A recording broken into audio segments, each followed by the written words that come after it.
Hi there, this is our channel. Say hi, Annabelle. Hello. And today we're gonna do some science.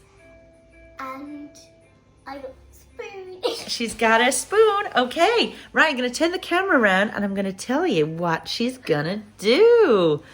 I can't turn the camera around, I just have to turn the phone around. Right, Annabelle, first thing you're gonna do, you're gonna put a big spoonful of baking powder. No, that's not it. This one is baking powder in the jar, please. How much? A big spoonful. Use a spoon. Okay. 1 spoonful. Yeah. Okay.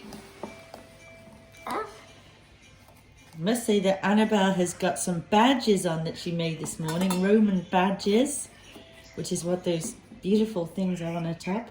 Right, okay, now, that's enough. Put the lid back on the baking powder. I'll do that. No, don't lick the spoon, you weirdo. Okay, now what you're going to do is you're going to squirt some vinegar in and then put your hand over the jar to trap the gas. So squirt it all in. I'm taking the lid off. Quick, squirt.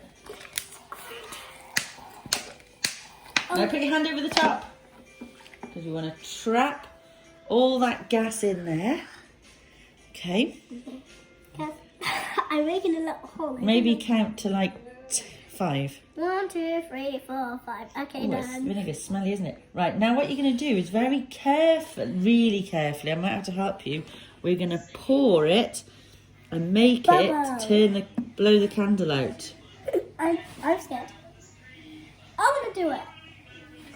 There we go. Did you see that? Hi. Okay, so we're just doing it again, but this time we're trying with bicarbonate of soda and vinegar, okay? Sorry that we paused the video a little bit. It's all right, we can put them together.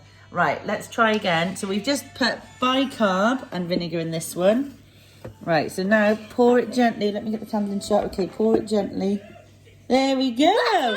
How good is that? Okay, so, oh, no. So if you want to have a look, vinegar and baking powder or bicarbonate of soda, and you can use the gas that's produced to put out a candle. So comment below if you can figure out what the gas that's formed is. Bye. Say bye, Annabelle. Bye-bye.